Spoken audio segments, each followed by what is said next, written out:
नमस्ते। चलिए आज आइए उस निराकार की बात करते हैं और कर्ता कारण क्रिया की बात करते हैं। अब ना तो कोई करता है, ना कोई भुगता है या आप कह सकते हैं निराकार ही है जो करता भी है और जो भुगता भी है, जो प्रतीत होता है। ये माया है कि एक व्यक्ति है जो इस शरीर के अंदर रहता है या दिल में रहता है या कहीं रहता है और वो करता है या कर्ता वो ईश्वर है जो कहीं बाहर रह रहा है। ये माया है। ये उस माया जाल आप कह सकते हैं, वो स्वयंभू की माया जाल है। जो सब कुछ है वो तो निराकार है, जो प्रतीत हो रहा है, नित नवा, बस ये। और जो भी कर्म, कर्ता, कारण, क्रिया ये सब प्रतीत होता है, ये वो स्वप्न की भांति है। वो सब स्वप्न की भांति, जैसे स्वप्न में सब कुछ नित नवा प्रतीत हो रहा होता है, पर कुछ ठोस नहीं होता।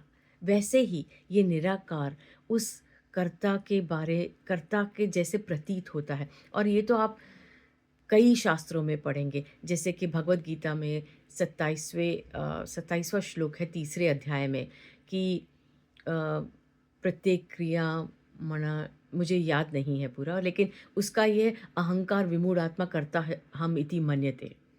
तो ये तो अहंकार विमूढ़ आत्मा है जो सोचता है, गुण तो आपस में ही प्रतीत हो रहे हैं। और ये तो गुरु ग्रंथ साहब में भी है, गुण एहो होर ना कोई हो, गुण एहो होर ना ही कोहे, ना को होआ ना को होए। कि ये तो गुणों का अपने आप में प्रतीत हो, ना कोई हुआ, कोई हुआ भी नहीं है, कोई होगा भी नहीं, क्योंकि तो ये तो सिर्फ निराकार है। या फिर सुखमनी साहब में अब 12वीं अष्टपदी में है, जब लग जाने ये मुझते कुछ होए तो उसे सुख ना ही कोई, जब लग जाने मैं कुछ करता तो गर्भ जून में फिरता। कि जब लगता है कि मैं कुछ कर रहा हूँ तो सुख नहीं है। जब ये जाने मुझते कुछ होए तो सुख, जब लग जाने मुझते कुछ होए तो सुख, कोई सुख नहीं है।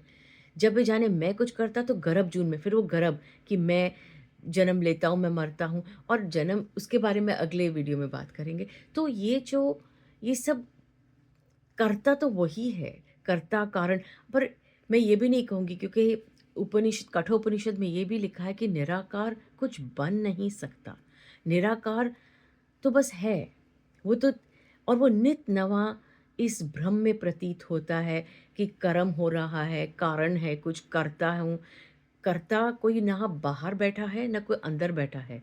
बस ये तो स्वप्न की भाँति सब प्रतीत हो रहा है, सब प्रतीत हो रहा है। शास्त्रों के बहुत सारे वो भी होते हैं interpretations.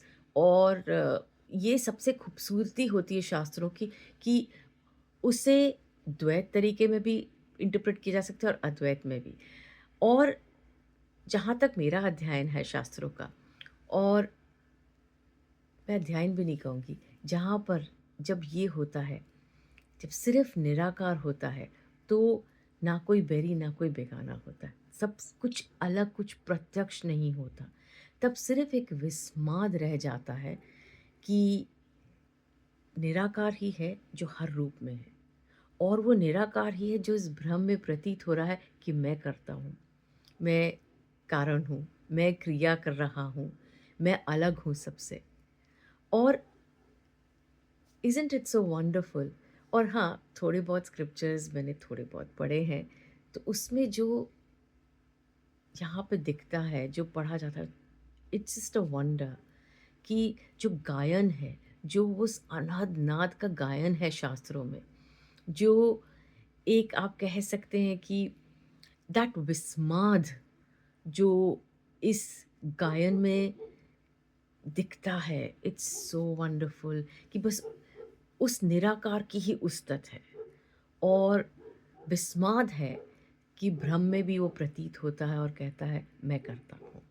And that's so gorgeous. It's, इसलिए कोई गणतव्य नहीं है इसका।